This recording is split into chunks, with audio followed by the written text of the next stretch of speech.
మహబూబాబాద్ జిల్లాలో ప్రశాంత వాతావరణంలో గణేష్ నిమజ్జనం జరిగింది. గార్ల, బయ్యారం మండలాల్లో గణేష్ నిమజ్జన వేడుకలను ప్రజలు తగు జాగ్రత్తలు పాటించి ప్రశాంత వాతావరణంలో జరుపుకున్నారు.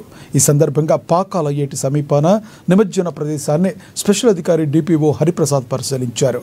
గణేష్ ఊరేగింపు శోభాయాత్రలను పోలీసులు ఎలాంటి అవాంఛనీయ సంఘటనలు జరగకుండా ప్రతి కదలికను ఎప్పటికప్పుడు పర్యవేక్షించారు. రెవెన్యూ, గ్రామ పంచాయతీ, విద్యుత్, వైద్య శాఖల నడుమ నిమజ్జన వేడుకలను కొనసాగించారు.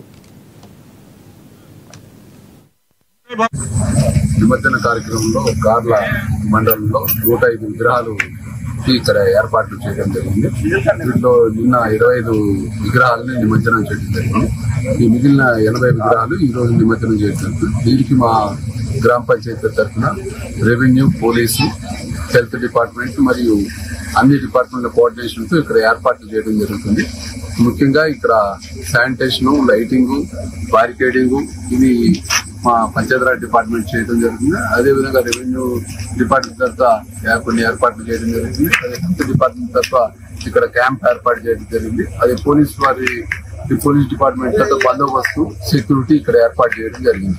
ఎటువంటి అవాంఛనీయ సంఘటనలు జరగకుండా ఈ కార్యక్రమాన్ని, నిమజ్జన కార్యక్రమాన్ని విజయవంతంగా ఉంచడానికి ప్రజలందరూ